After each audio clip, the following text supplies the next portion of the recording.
Hello, everyone, and welcome to this next tarot deep dive. We are going into the last card. It is R211. It is also March 11, and this is a pretty emblematic card in of itself because whenever people think of the last card, they usually think of the they usually think of Thelema for starters, and whenever somebody thinks of the Thoth Tarot, they think of the last card, Thelema, the last card. So it's actually a very emblematic and almost like a mascot in a certain sense, and there's a very good reason for that because it's sort of the case in point of the whole point of crossing the abyss up here. So without further ado, we are going to get into it. And I think another really important thing is its attribution to Leo. And if you look at the 777 correspondences, Jupiter is attributed to Leo, and or Zeus, who is also known as the Demiurge. And you can sort of see in that corner over there that there is that I guess allusion to the demiurge right there, as you can sort of see the lion and the serpent sort of thing. So lust, courage, strength, energy, and action, ungrounded passion, resort to magic, the use of magical power. And I think this is going to be more elucidated as we get into it because there's a very important reason for this card. And why it's sort of highly venerated in Thelemic circles more than really any other card out there. Because it's sort of the card that's the closest to the abyss just before crossing it. So, without further ado, let's get into it. This trump was formerly called Strength, but it implies far more than strength in the ordinary sense of the word. Technical analysis shows that the path corresponding to this card is not the strength of Geberah, but the influence from Hesed upon Geberah. The path balanced both vertically and horizontally on the Tree of Life. For this reason, it has been thought better to change the traditional title. Lust implies not only strength, but the joy of strength exercised. It is vigor and the rapture of vigor. So I think that's actually really important because I think a lot of people don't really like to, I guess, sort of exert the whatever strength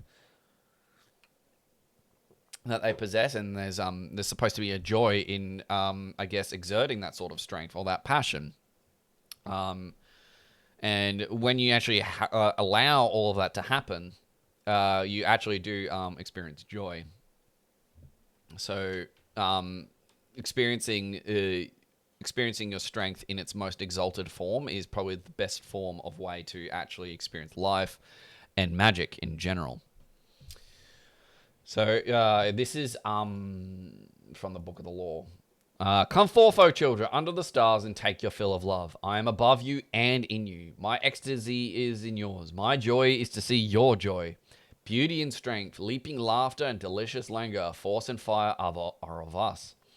I am the snake that giveth knowledge and delight and bright glory, and stir the hearts of men with drunkenness. To worship with me, take wine and strange drugs whereof I will tell my prophet and be drunk thereof.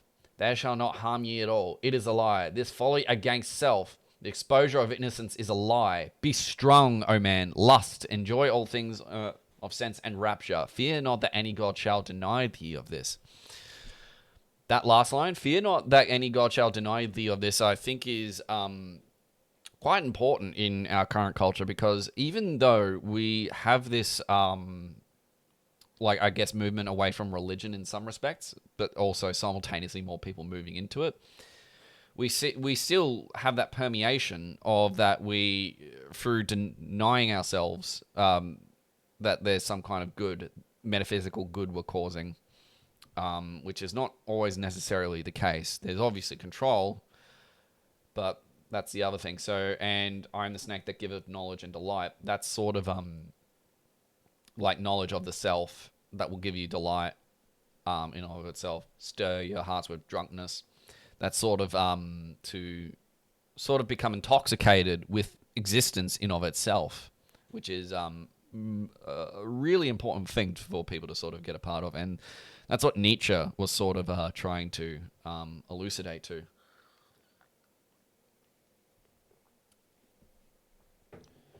The exposure of innocence is a lie. Yeah, that's sort of because if you look at animals, for example, in the animal kingdom, the way they behave is from a standpoint of complete innocence. Then they're just doing what they do.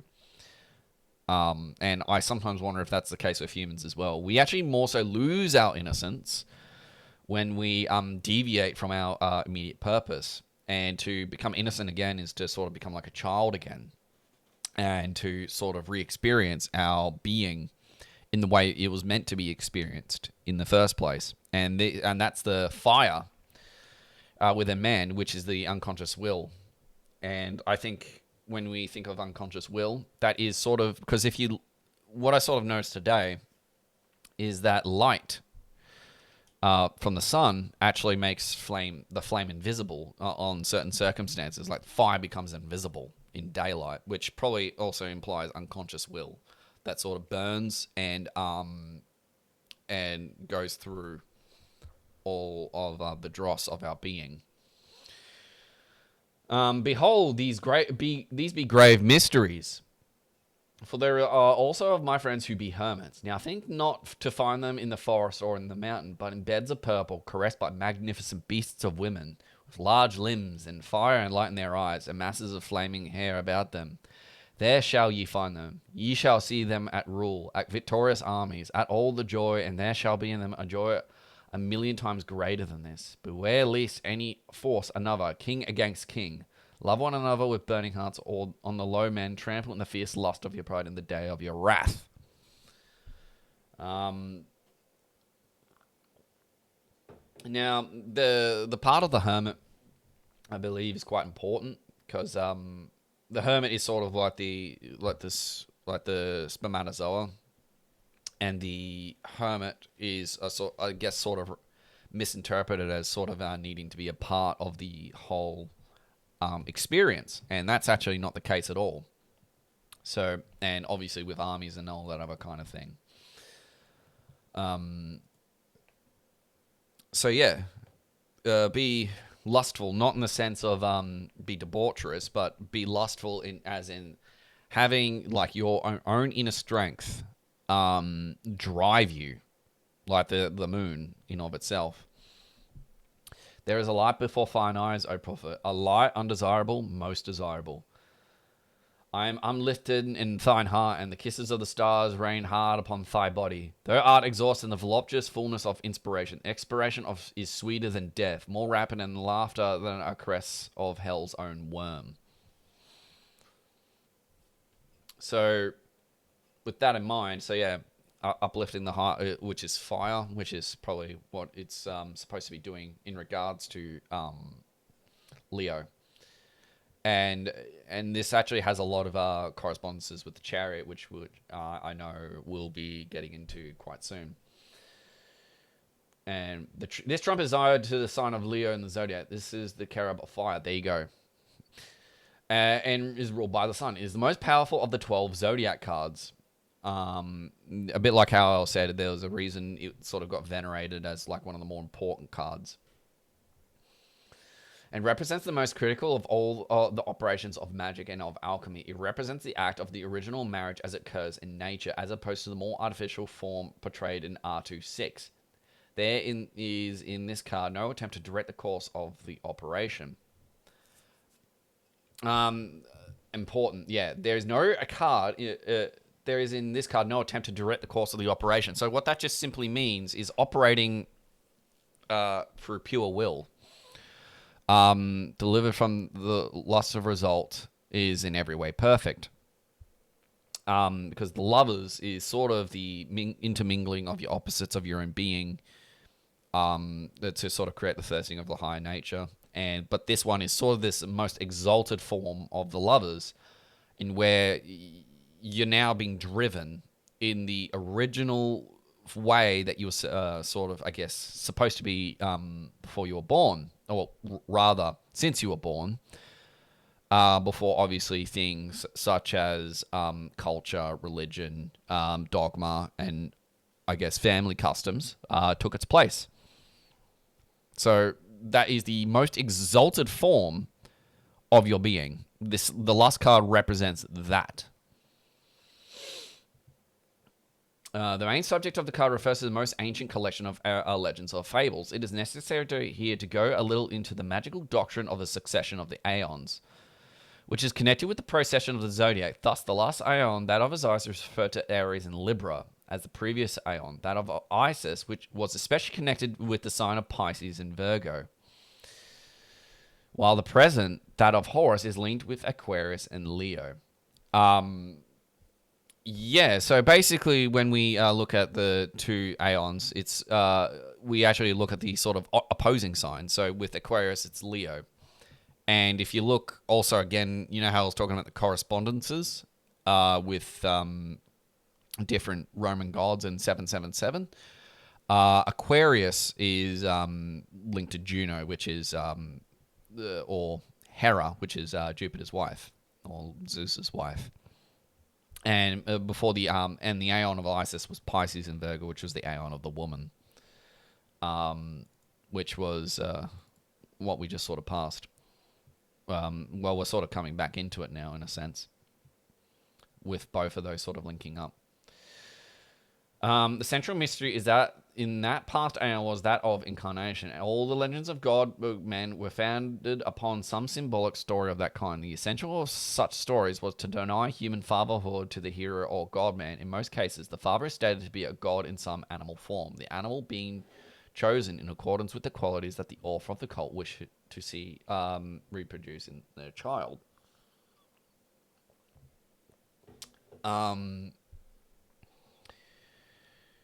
Yeah, I don't have, that's pretty self-explanatory. So we'll continue. Thus, Romulus and Remus were twins begotten upon a virgin by the god Mars, and they were suckled by a wolf. On this whole magical form of the city Rome was founded.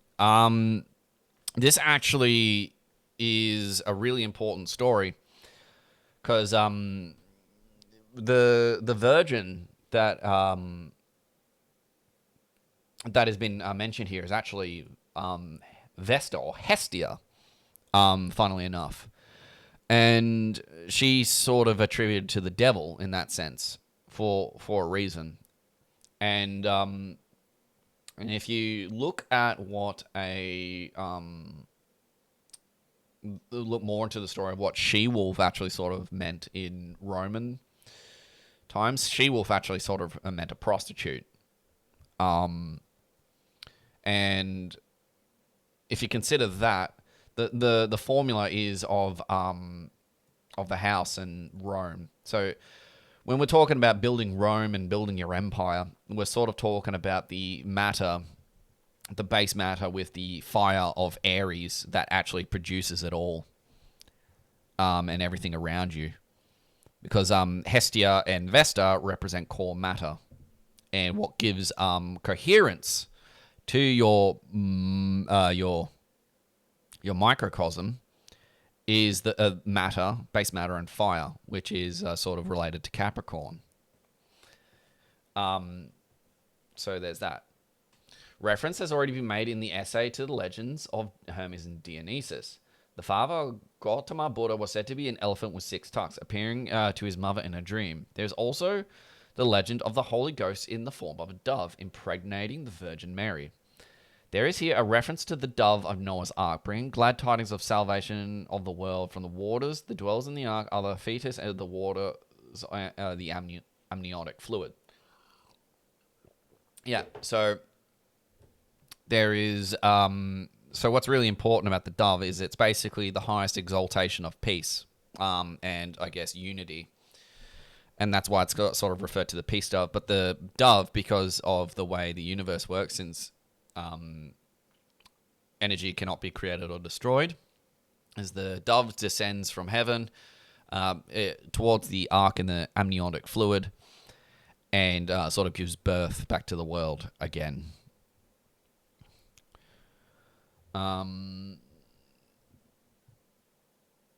Similar fables are to be found in every religion of the Aeon of Osiris. It is a typical formula of the dying god. In this card, therefore, appears the legend of the woman and the lion, or rather lion serpent. This card is attributed to the letter Teth, which means a serpent. Yeah, so the serpent and the dove sort of thing, because in some parts of the Tree of Life, the way some people interpret it is like this is sort of relegated to the dove on the side of mercy, and this one's related to this serpent on the other side. So there's actually two things, and if you look in the Book of the Law, it's like there is the dove and the serpent. Choose ye well, O prophet. And I think that's quite an important thing to keep in mind. The seers in the early days of the Aeon of Osiris foresaw the manifestation of this coming Aeon, which we now live, and they regarded with intense horror and fear, not understanding the procession of the Aeons. And regarding every change as catastrophe, this is the real interpretation of and the reason for the diatribes against the beast and the Scarlet Woman in R2 13, 17, and 18. The chapters of the Apocalypse. But on the Tree of Life, the path of Gimel, the moon, descending from the highest cuts. The path of Teth, Leo, the house of the sun, so that the woman in the card may be regarded as a form of the moon, very fully illuminated by the sun and intimately united with him in such wise as to produce incarnation in human form, the representative or representatives of the Lord of the Aeon. And that's just sort of talking about individuation with the woman united with the sun. And basically, when that happens, there is like because if you look at the in the New Testament Revelations, that's sort of what the beast is. It's this dissolution of everything and being dissolved into the cup, which is Babylon, the great whore, and that kind of thing. And I think the beast, the seven-headed beast, I think that's sort of representative of the sun. When you think of like the rays, like there's 7 rays of light that get split when you split light in a prism. And also 7 multiplied by 7 is 49, which is Babylon. So squared, and that's the number of Babylon. She rides astride the beast. In her left hand she holds the reins, representing the passion which unites them. In her right she holds aloft the cup, the holy grail aflame with love and death. In this cup are mingled the elements of the sacrament of the Aeon. It's just, I guess, further alluding this to that magical formula of unity of opposites. And before we get into it a bit more, you know how we had a recent blood moon? That is actually a perfect alchemical allegory. So think about it this way. So the albedo is sort of like that full moon, right? And then the negrito is the earth, black, because it's regarded to black and death and decay and all that other kind of thing. And on a lunar eclipse, what's actually happening is the light is reflecting off the earth and then pushing it towards the moon, and it's creating blood, like that blood color. So it sort of goes, so it's reflecting the earth, but then it sort of creates a focal point, and it's directly on the moon.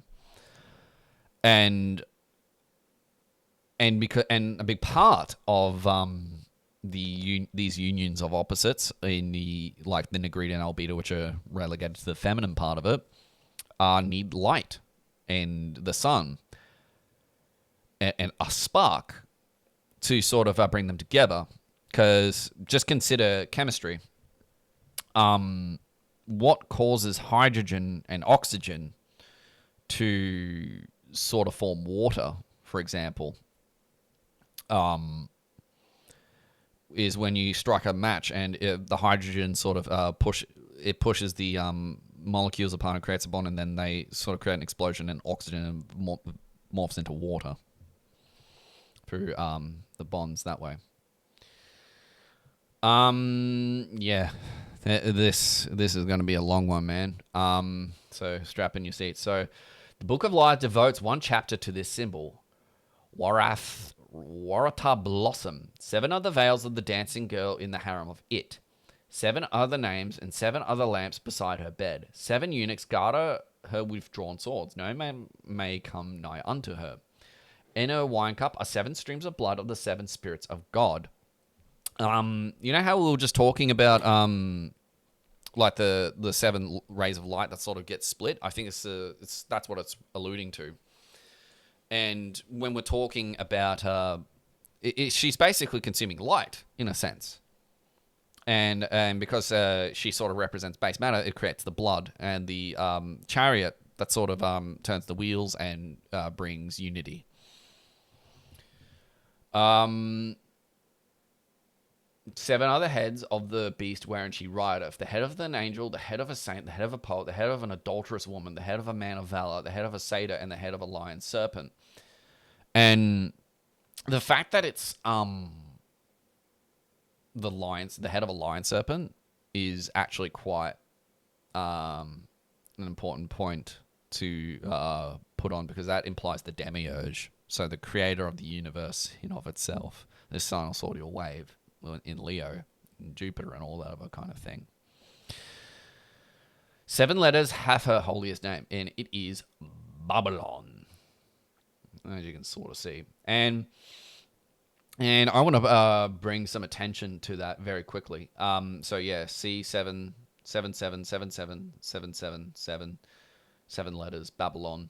And if you notice quickly, that's sort of in the form of a Vesica Pisces, but it's also got the line through it to imply salt, which is again that sort of unity with Venus, the goddess of love, right there. So to sort of have any kind of union with Babylon, there has to be some kind of union, and love is the main formula for that.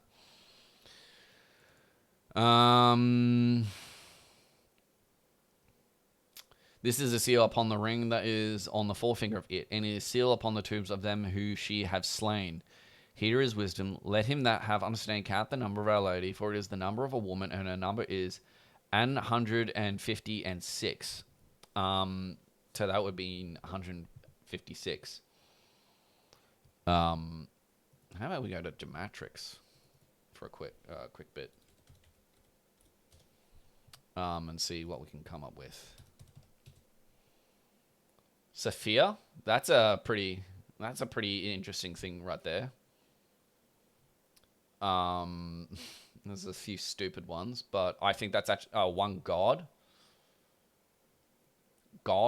dog, game. But I think also another really important part of that is divided by 2, it's 78, which is the number of the tarot. And there's actually a lot of other correspondences in regards to that number that are also quite important.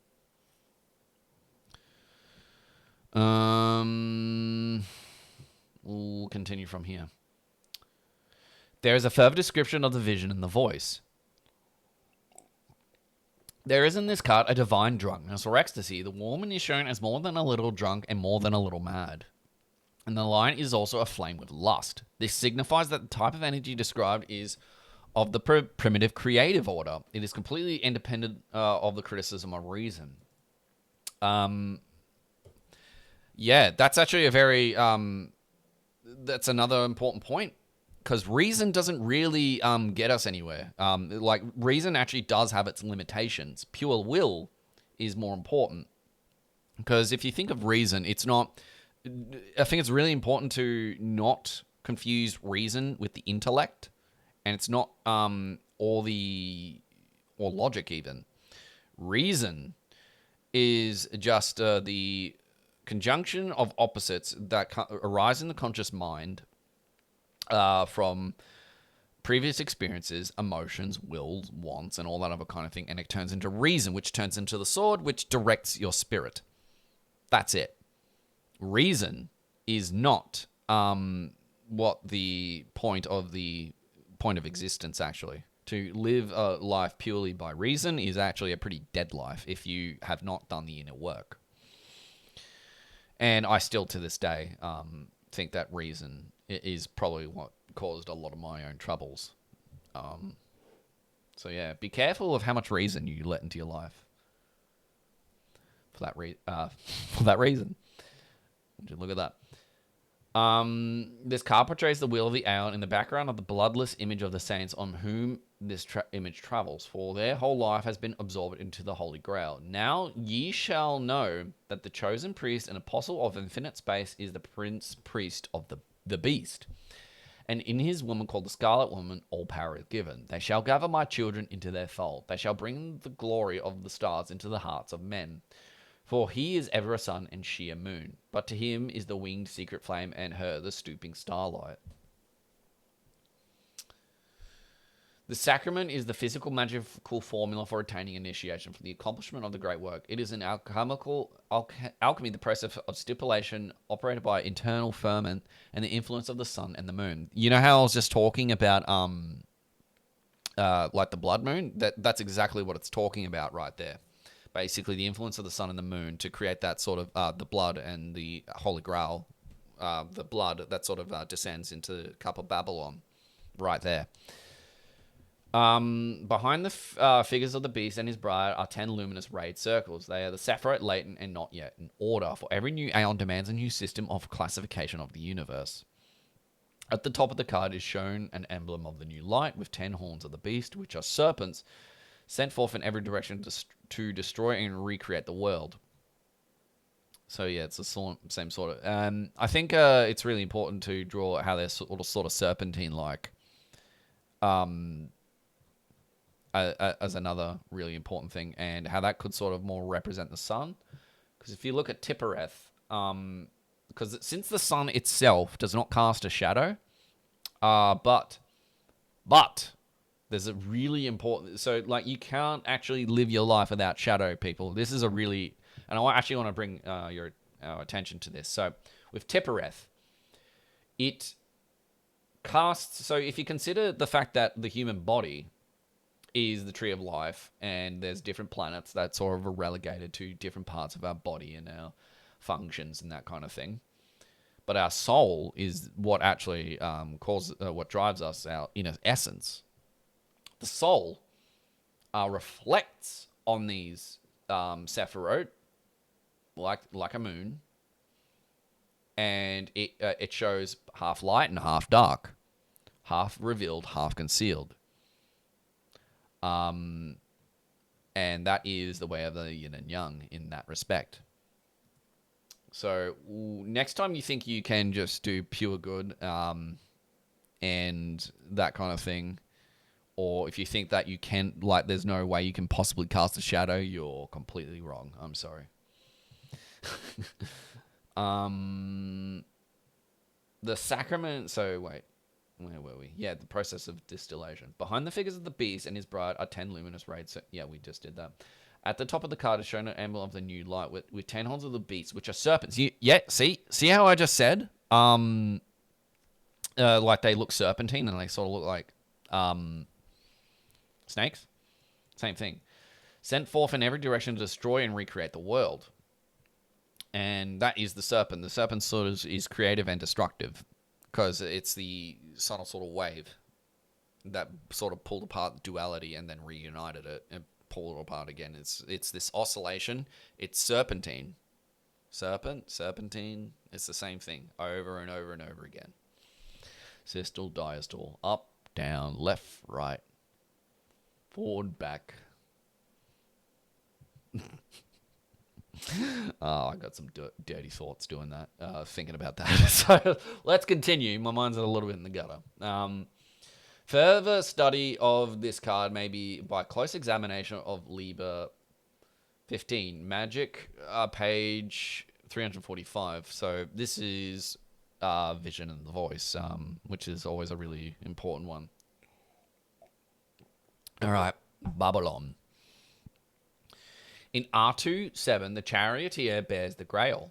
For the Great Mother hears the vision. The charioteer speaks in a low, solemn voice, awe-inspiring like a very large and very distant bell. Let him look upon the cup whose blood is mingled therein, for the wine of the cup is the blood of the saints. Glory unto the Scarlet Woman, Babylon, the mother of abominations, that rideth upon the beast, for she have split their blood in every corner of the earth, and lo, she have mingled in the cup of her whoredom. It sort of comes back to the opposites. So like the blood is actually split upon the earth almost, and blood actually needs to be regathered, which brings back virility and life and will, so to speak. And that's why it's so important to why it's an important part in Gebra. And and the reason why she's sort of called the Great Whore and a whoredom because we're in the womb of the universe, which is a really important. I think this is where people get a bit confused. The expansion of that. So she basically everything that happens inside, she's basically having sex with every single person that ever existed. She's experiencing all kinds of abominations that ever exist. So everything is sort of like she's the whore, and that's actually where it comes from. And I actually want to bring back the story to Mary Magdalene, because if you look at the process of that, Mary Magdalene actually probably, now that I think about it, probably represents Hestia and Vesta more than I actually might think. Because as long as this universe exists, she's a whore, right? Mary Magdalene. But with the Christos and the conjunction of opposites of masculine and feminine, it's causing this inward realization and the merging of opposites to make her a virgin again. And I sort of remember having I remember having visions of Lilith once where she actually came down as a this virginal, pure, white woman. And that vision has always really made me question the whole ontology of how we see the Great Whore and everything like that. So, yeah, I think the Christ and Mary Magdalene story is a really important story to meditate on in regards to this. With the breath of her kisses, have she fermented it, and it have become the wine of her sacrament, the wine of the Sabbath, and in the holy assembly have she poured it out for her worshipper. And they have become drunken thereon, so that face to face have they beheld my Father. Thus are they made worthy to become partakers of the mystery of this holy vessel, for the blood is the life. So sitteth she from age to age, and the righteous are never weary of her kisses, and by her murders and fornications she seduceth the world. Therein is manifested the glory of my Father, who is truth. Yeah. So, yeah, the manifestation when you consider everything under God's heaven, like all the really horrible shit that we see going on, like war, grape, and Epstein and all that other kind of thing. It's all of it's God, every single part of it. This wine is such that its virtue radiateth through the cup, and are real under the intoxication of it, and every thought is destroyed by it. It abideth alone, and its name is compassion. I understand by compassion the sacrament of suffering partaken in the true worshippers of the highest, and it is an ecstasy where there is no trace of pain. Its passivity equals passion. Is like the giving up of the self of the beloved. Okay, yeah, that I never thought about that before actually. Compassion, like there's a word in there, like composite passion, compassion. So, compassion is not actually maybe compassion is not so much about thinking about other people or like especially people who don't deserve it, but for actually showing forgiveness for in regards to your will and for things that are love and all that other kind of thing. That's real compassion.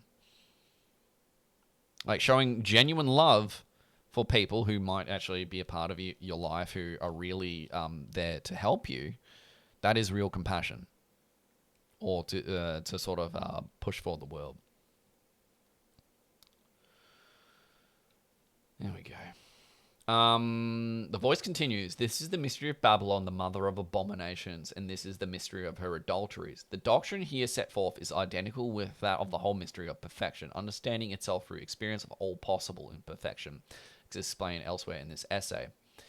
Yeah, so even though he's probably going to get into that, I think that's a really, like St. John of the Cross, who sort of said, shall we sin so that grace may come? God forbid. And this idea that we can only be saved through sin is sort of true by the day. And that's sort of what it means to be born into sin.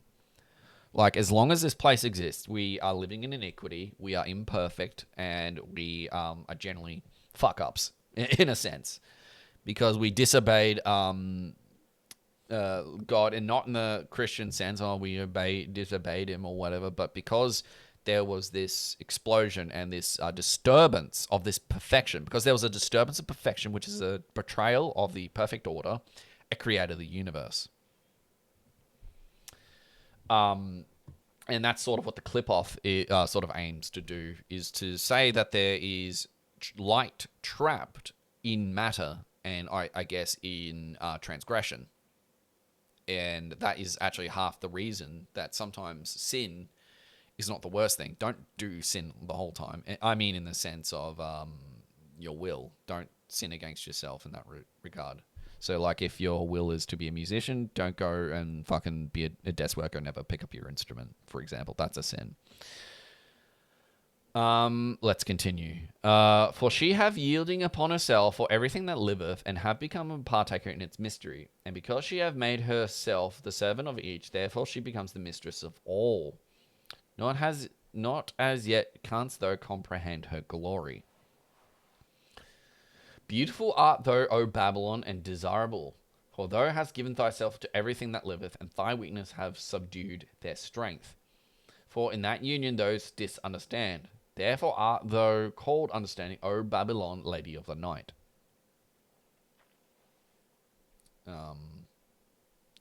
It's sort of the same sort of thing. This is that which is written, O my God, in one last rapture let me attain to the union with the many, for she is love, and her love is one. And she hath divided the one love into infinite loves, and each love is one and equal with the one, and therefore she passed for the assembly and the law, and the enlightenment unto the anarchy of solitude and darkness. For ever thus must she veil the brilliance of herself.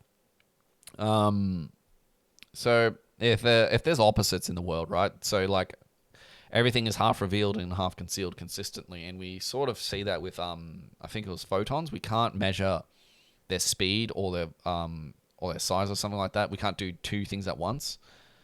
Like there's almost like this inherent sort of barrier from knowing. Like there's that kind of thing, and yeah, the great whore is loves all. That's sort of the mother of abominations, and the mother loves all her children, even if it doesn't seem like that in some respect. There's a lot of implications of that for many people, including myself, but let's not get into that. O Babylon, Babylon, thou mighty mother that ridest upon the crowned beast, let me be drunken upon the wine of thy fornications. Let thy kisses wanton me unto death, that even I, thy cupbearer, may understand. Now, through the ruddy glow of the cup, I may perceive far above, infinitely great, the vision of Babylon. And the beast whereon she rideth is the lord of the city of the pyramids, that I beheld in the 14th Aether. Now, that's basically the point of crossing the abyss, is to sort of achieve the vision of the city of the pyramids, which means you sort of rebirthed into the womb of Babylon. When you become a babe of the abyss and sort of start again, like the spiritual rebirth and that kind of thing. And and the beast is the one who is the lord of the city of the pyramids.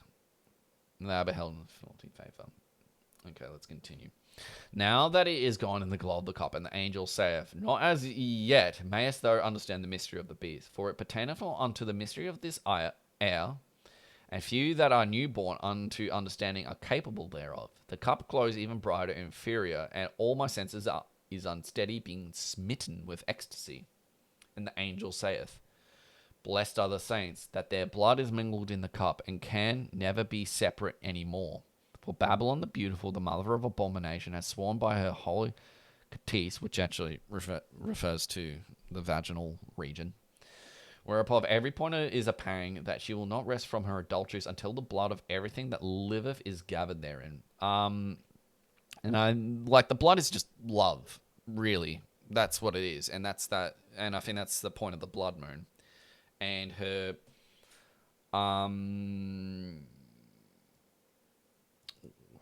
where were we?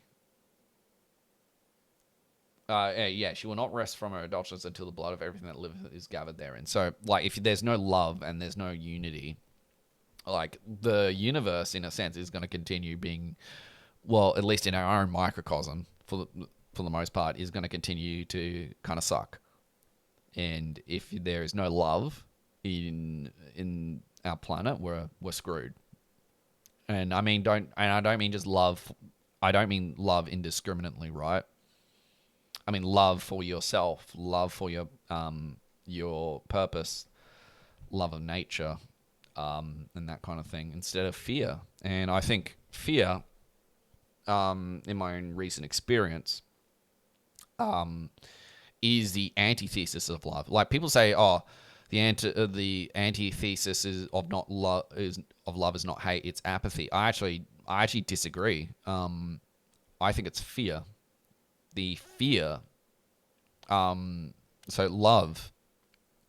So the antithesis for me at this point of my spiritual journey is actually fear, and that is ultimately what causes all our problems, fear. And because we're scared to death all the time, as you can see in the world, everyone's sort of paralyzed by fear with everything that goes on, especially with like the recent announcements with Iran, like escalating conflict in Iran and Gaza, but that's for another time. If I ever want to fucking talk about politics, I hate politics so much, man. Yeah, and the wine thereof are laid upon and matured and concentrated, and worthy to gladden the heart of my father. For my father is weary with the stress of eld, and cometh not to her bed. Yet shall this perfect wine be the quintessence and the elixir, and by the drought thereof shall be renew his youth. And so shall it be eternally, as age by age the worlds do dissolve and change, and the universe unfoldeth itself as a rose, and shutteth itself up as the cross that is bent into the cube. So, when we talk about renewing our youth, we're not talking about the body. We're talking about like renewing your original state when you were born, like your original childishness, your sense of wonder, your sense of purpose, and like, because I think if no child is sort of knocked off their path, like, and most people, I think, if they're not deliberately knocked off their path, they won't,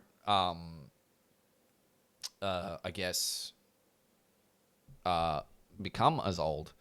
So the fountain of youth that is usually talked about, I think, is knowledge, more so, and enlightenment. That's the fountain of youth, and that's sort of what Dionysus, Bacchus, and Zagreus sort of represent. It's this constant rebirth and death, and through the death of your old self, you can become renewed and refreshed. And I do think that as long as you are actually in this process of death and rebirth, and you are doing things with love, and you return to the source in yourself, that is actually how you dissolve and change and shut off up the rose and the cross. That's how you do it and that's how you sort of fold up the cube. And when I think about it, because as long as the opposites, I guess, of your being sort of become closer and closer together, it will actually slowly form a rose like a sort of abstract rose, I guess you could say, as it's folding until it finally folds into a cube again. And that becomes Pandora's box. Yep. All right. And this is the comedy of Pan that is played at the night in the thick forest. And this is the mystery of Dionysus Zagreus that is celebrated upon the holy mountain of Kitharion. And this is the secret of the brothers of the Rosy Cross. And this is the heart of the ritual that is accomplished in the vault of the adepts that is hidden in the mountains of the caverns, even the holy mountain Abiginus. So, Abiginus. I think it's really important to remember that, like, the Rosy Cross, I don't think is a it's almost definitely not a real college or like band of people. It's mythical. So the brothers of the Rosy Cross are people who are just like who are choosing to seek unity, and that's really all there is to it. And that's sort of what it says if you read in I think it's Farmer, one of the Rosicrucian manifestos, like Under the Wings of Tetragrammaton or Under the Wings of Jehovah. So yeah, under God, essentially. That's sort of what guides it, and you can sort of see. Do I have it? Just want to see if I can find the book again, because it's actually, I think, a really important thing to sort of look at.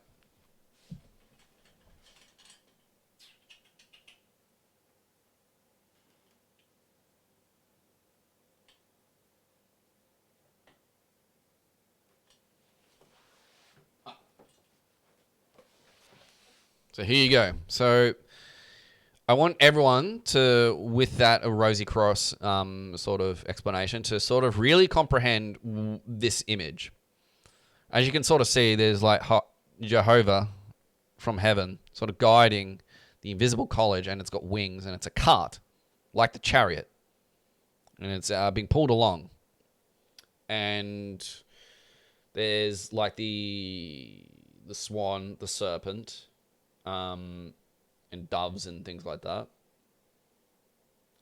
And I just essentially, really comprehend this image and sort of let that sink into your unconscious mind, if you will. All right. And this is the and this is the meaning of the supper of the Passover, the spilling of the blood of the lamb, being a ritual of the dark brothers, for they have sealed upon the pylon with blood, lest the angel of death should enter therein. Thus do they shut themselves off from the company of the saints. Thus do they keep themselves from compassion and from understanding. Accursed are they, for they shut up their blood in their heart. Okay, maybe that's what sort of compassion is another thing. So compassion doesn't necessarily mean having to, I guess, do things for other people because they're helpless or that kind of thing. It's about understanding how the universe is, and sort of not being angry. So not being angry at people who may have actually really been, who might have hurt you, because we're all sort of false and that kind of thing. And I think it's more important that you just let it go and have compassion for them, in the sense that you don't be angry at them, you don't hold resentment. This does not mean go and let them into your life and let them be blood-sucking parasites, okay? But anger is, because I've experienced it a lot, right? In my own life, extreme degrees. But like anger is like, it's really draining on your being, and I think it's probably the reason I have fucking fillings in my teeth and all that other kind of thing.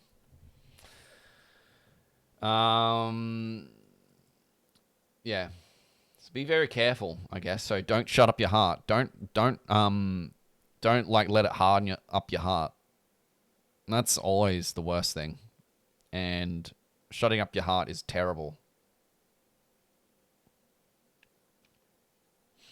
Yeah, a bit of a solemn monologue there, but I think it's worth noting.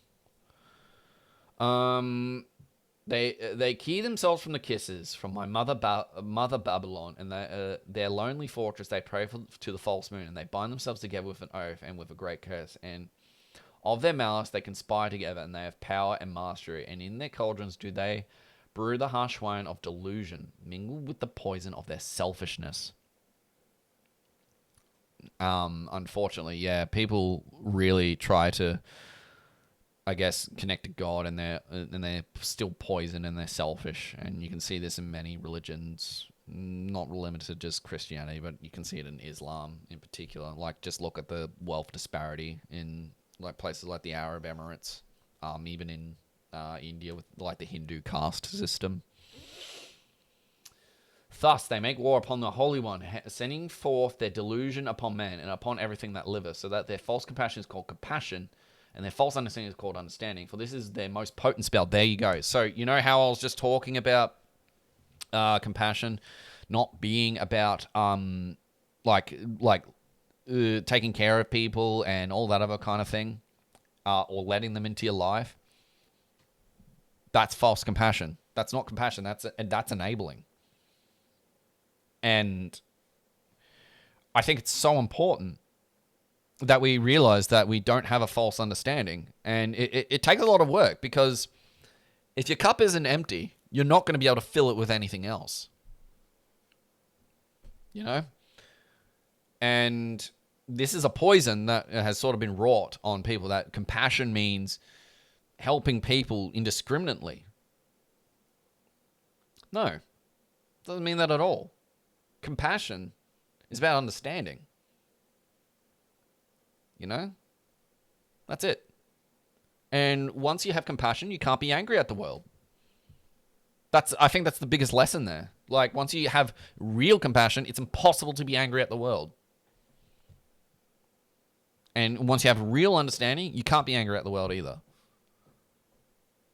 And all that is left is joy. And I think that's what it really means. Not like you're happy all the time, but more so that you no longer let the world and all of its suffering and all other kinds of nasty stuff that arise from it control you. And you just do, and you just be. You just do what you're supposed to do.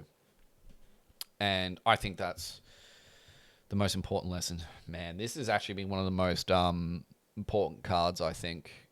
Yeah, and there's a reason it is. So these a lot of these correspondences are sort of back into Libra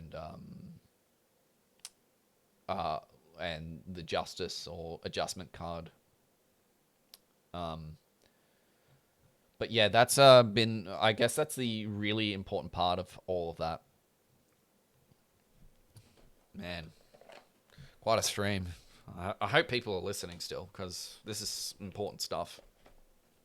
And I'm sorry if I repeat myself, but like, I just really want to drive points home as hard as I fucking can, man, because there's too many people who think they have understanding, and they're fucking dumb as rocks. It's frustrating. Now we go on to Lon Milo Duquette's explanation of the Lust card. Mitigate energy with love, but let love devour all things. Worship the name...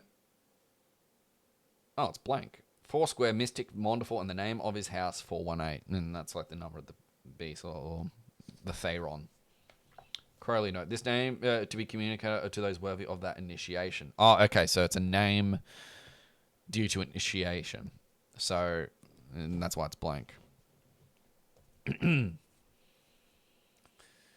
When you must understand the feeling of it, now how do you feel if you see nice chocolates in there, you get them, and how good they taste? That is a picture of how you feel about those chocolates.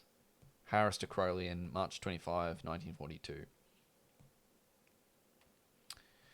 This is how an exhibition of her paintings, Lady Harris explained the lust card to an inquisitive child. The principal deities connected with this card are those who, by tradition, associate with the power of the female to arouse, harness, and direct the animal nature. Demeter and Astarte, born by lions, Venus repressing the volcanic fire, Babylon the Great, and the beasts of the Book of the Revelation.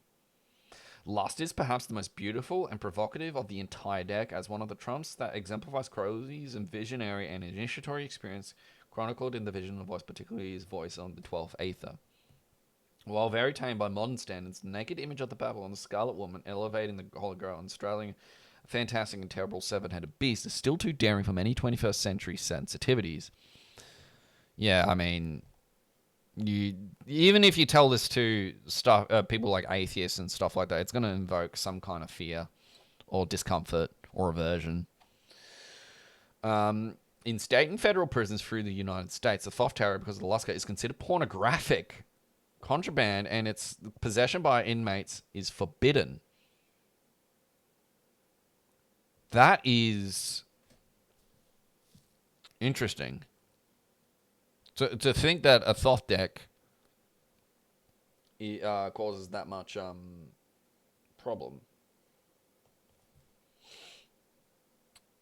We'll see how YouTube fucking likes this one, but I might have to see what happens uploading this one to YouTube. I might have to blank out Lust card. Hopefully not, man. Fuck YouTube, seriously. So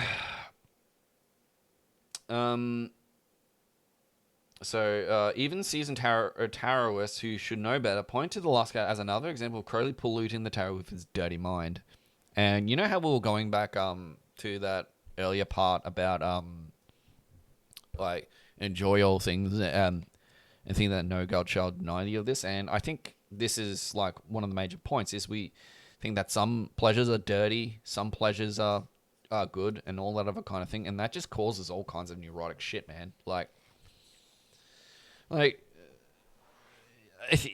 there's obviously ways you have to constrain it, but like you can actually enjoy pleasure in ways that are potentially animalistic and that are controlled and not hurting anyone. That's the truth of it. The imagery is illustrated of the most sublime and universal spiritual unconing, that of the ecstatic dissolution of all we are. So yeah, it's like the nakedness.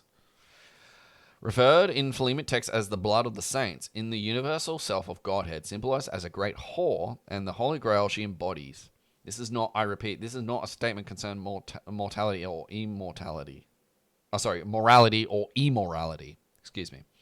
It is perhaps the most perfect example of Crowley's use of an old Aeon blaspheme to illustrate a more accurate view of new Aeon spiritual perception. For 2,000 years, the symbol of the Virgin has been the symbol of the pure vessel and supreme female spiritual ideal in Western civilization. It is a wonderful symbol, as far as it goes, that deals with the great mystery of the descent of the concept of reabsorption of all evolving life and consciousness into Bina, the great supernal female. In this mystery, the symbol of the whore, who is indiscriminately receptive to all, becomes a supreme and holy image.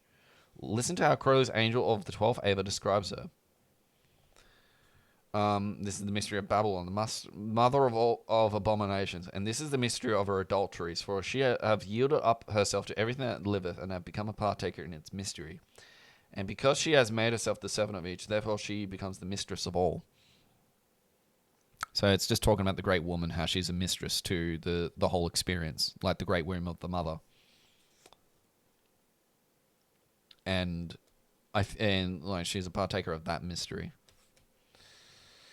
The supreme spiritual message of this card may be summed up something like this: eventually, each of us will come to a level of consciousness so profoundly high that only the only level high is the universal consciousness of deity itself. So again, it's just the and once we reach that point where we reach the level of the universal consciousness of deity itself, the whore becomes the virgin. That's actually sort of what it means. With that Christ allegory between Mary Magdalene and Christ, Jesus Christ. Dissolution into the infinite is the ultimate sacrifice, the ultimate marriage. Deity lusts for that moment when all her children will return to her. Someday each of us will also lust for that moment. And that concludes that ATU. I'll probably just give some final thoughts on that. So really, the whole idea of the great whore is like completely misconstrued. It's the same thing how the symbolism of Christ is deliberately misconstrued, and I think it's the same thing with figures like Lilith or Lucifer.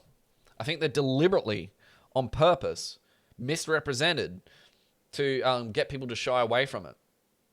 Like, I don't see any other reason as to why somebody could see Lucifer, lightbringer of knowledge and wisdom, as a bad thing. It's wild to think about. That somehow text like that can make people scared of knowledge. It's really weird, and I can't understand it, to be quite frank with you. And this dissolution is what it's all about. Anyway, guys, thank you so much for tuning in. This has been probably almost an exhausting sort of R2 for me to do, because there was just so much for me to take in, and it's quite a potent card for me as well. All the same. All right, guys. Thank you so much. Please like, share, subscribe to my Substack and my YouTube. Hopefully, YouTube doesn't be prudish and take it down for fuck's sake. All right. Thank you, guys. I'll see you next time.